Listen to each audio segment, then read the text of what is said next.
بسم اللہ الرحمن الرحیم۔ شروع اللہ کا نام لے کر جو بڑا مہربان نہایت رحم والا ہے۔ حامیم۔ اس کتاب کا اتارا جانا اللہ کی طرف سے ہے جو زبردست ہے، دانا ہے، جو گناہ بخشنے والا اور توبہ قبول کرنے والا، سخت عذاب دینے والا ہے، صاحب کرم ہے۔ اس کے سوا کوئی معبود نہیں، اسی کی طرف لوٹ کر جانا ہے۔ اللہ کی آیتوں میں وہی لوگ جھگڑتے ہیں جو کافر ہیں، تو ان لوگوں کا شہروں میں چلنا پھرنا تمہیں دھوکے میں نہ ڈال دے۔ ان سے پہلے نوح کی قوم اور ان کے بعد اور امتوں نے بھی پیغمبروں کی تکذیب کی، اور ہر امت نے اپنے پیغمبر کے بارے میں یہی قصد کیا کہ اس کو پکڑ لیں اور بیہودہ شبہات سے جھگڑتے رہے کہ اس سے حق کو زائل کر دیں، تو میں نے ان کو پکڑ لیا، سو دیکھ لو میرا عذاب کیسا ہوا۔ اور اسی طرح کافروں کے بارے میں بھی تمہارے پروردگار کی بات پوری ہو چکی ہے کہ وہ اہل دوزخ ہیں۔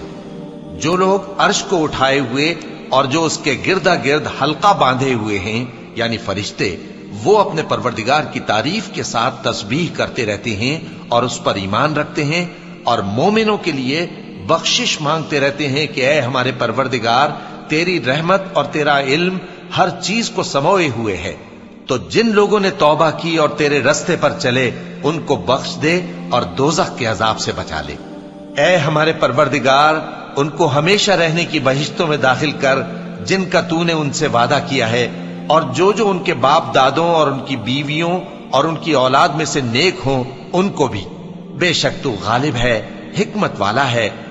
اور ان کو بری حالتوں سے بچائے رکھیو، اور جس کو تو اس روز بری حالتوں سے بچا لے گا تو تو نے بے شک اس پر مہربانی فرمائی، اور یہی بڑی کامیابی ہے۔ جن لوگوں نے کفر کیا ان سے پکار کر کہہ دیا جائے گا کہ جب تم دنیا میں ایمان کی طرف بلائے جاتے تھے اور مانتے نہیں تھے تو اللہ اس سے کہیں زیادہ بیزار ہوتا تھا جس قدر تم اپنے آپ سے بیزار ہو رہے ہو۔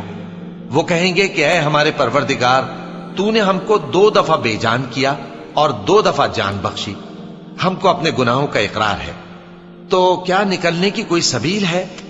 یہ اس لیے کہ جب تنہا اللہ کو پکارا جاتا تھا تو تم انکار کر دیتے تھے، اور اگر اس کے ساتھ شریک مقرر کیا جاتا تھا تو مان لیتے تھے۔ سو حکم تو اللہ ہی کا ہے جو بلند و بالا ہے، بڑا ہے۔ وہی تو ہے جو تم کو اپنی نشانیاں دکھاتا ہے اور تم پر آسمان سے رزق اتارتا ہے، اور نصیحت تو وہی حاصل کرتا ہے جو اس کی طرف رجوع کرتا ہے۔ تو اللہ کی عبادت کو خالص کر کے اسی کو پکارو، اگرچہ کافر برا ہی مانے۔ وہ مالک درجات عالی اور صاحب عرش ہے، اپنے بندوں میں سے جس کو چاہتا ہے اپنے حکم سے وہی بھیجتا ہے تاکہ ملاقات کے دن سے ڈرائے۔ جس روز وہ نکل پڑیں گے ان کی کوئی چیز اللہ سے مخفی نہ رہے گی۔ سوال ہوگا آج کس کی حکومت ہے؟ جواب ملے گا اللہ کی، جو اکیلا ہے، بڑا زبردست ہے۔ آج کے دن ہر شخص کو اس کے اعمال کا بدلہ دیا جائے گا، آج کسی کے حق میں بے انصافی نہیں ہوگی۔ بے شک اللہ جلد حساب لینے والا ہے۔ اور ان کو قریب آنے والے دن سے ڈراؤ جبکہ دل غم سے بھر کر گلوں تک آ رہے ہوں گے۔ ظالموں کا کوئی دوست نہیں ہوگا اور نہ کوئی سفارشی جس کی بات قبول کی جائے۔